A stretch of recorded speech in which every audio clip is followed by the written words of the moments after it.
नमस्कार दोस्तों। 2062वें लेख में 9वें महीने के 15वें दिन आप सभी स्नेहीजनों को अभियंता दिवस की शुभकामना के साथ सुप्रभात। जय सूर्य देवताभ्यो नमः। दोस्तों, आज का विषय भी अभियंता दिवस का महत्व ही है।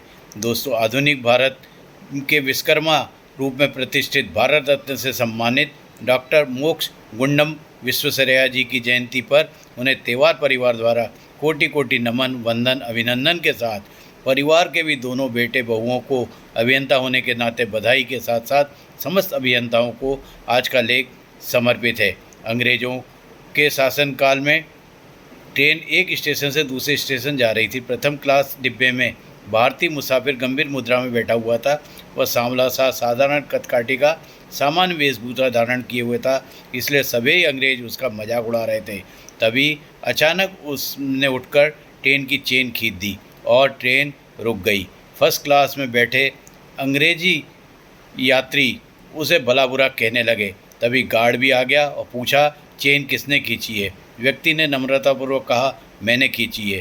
पूछा, आपने ऐसा क्यों किया? उसने पुनः नम्रता के साथ कहा, ट्रेन की गति और पटरी से निकलने वाली ध्वनि में अंतर था।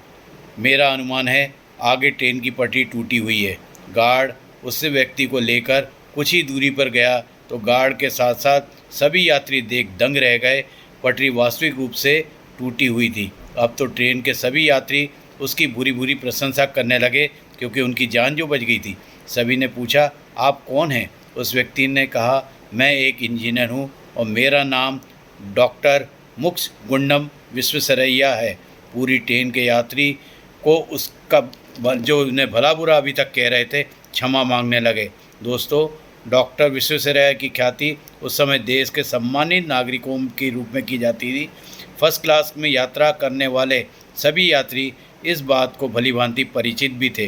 डॉक्टर विश्वेश्वरैया का जन्म कर्नाटका के कोलार जिले में ब्राह्मण परिवार में 1861 में हुआ था। उन्हें प्रारंभिक शिक्षा अपने गांव में ही मिली थी और बेंगलुरु के साइंस सेंटर कॉलेज में एडमिशन लिया था। आर्थिक स्थिति सुदृढ़ न होने के कारण वह बच्चों को ट्यूशन पढ़ाकर अपनी स्कूली फीस जमा कर अपनी स्कूली शिक्षा पूरी कर रहे थे।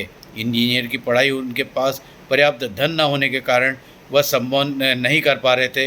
इसलिए मैसूर सरकार ने उनकी लगन और मेहनत और कर्तव्य निष्ठा देखते हुए उनके पढ़ाई को स्कॉलरशिप में खर्चा उठाया। उन्होंने पुणे के इंजीनियरिंग कॉलेज से 1883 में सिविल इंजीनियर में टॉप किया। उनकी प्रतिभा को देखते हुए महाराष्ट्र सरकार ने सहायक इंजीनियर के पद पर उन्हें नियुक्त भी किया। 32 साल की उम्र में उन्होंने विश्व सिंधु नदी के पानी को रोककर डैम बनाकर शहर तक पानी पहुंचा कर शहरों की पानी की समस्या का समाधान किए सराहनीय कार्य किया था। महाराष्ट्र सरकार ने उनके कार्य से प्रभावित होकर सिंचाई व्यवस्था को सुदृढ़ बनाने के लिए एक समिति गठित करी, जिसका सर्वे सर्वा डॉक्टर विश्वेश्वरैया को नियुक्त किया। उसके बाद उन्हें मैसूर का चीफ इंजीनियर बनाया गया। उस समय मैसूर राज्य में साधारण सी सुविधा भी उपलब्ध नहीं थी, जैसे शिक्षा, स्वास्थ्य, सिंचाई, रोजगार, कुछ भी उपलब्ध नहीं था। विश्वेश्वरैया ने मैसूर में स्कूल, कॉलेज, चिकित्सा प्रतिष्ठान लगवाए। समस्या का समाधान काफ़ी हद तक करने का प्रयास किया। मैसूर के राजा ने उन्हें 1932 में मैसूर का मंत्री बनाया।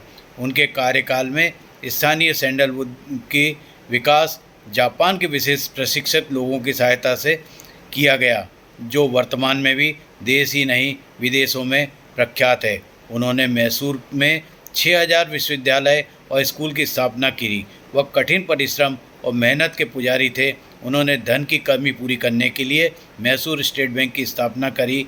उनकी कर्तव्य निष्ठा को देखते हुए ब्रिटिश सरकार ने उन्हें सर की उपाधि से विभूषित किया और उनके द्वारा बनाए गए डेमो की प्रशंसा करते हुए विश्व भर में उन्हें प्रसारित भी किया।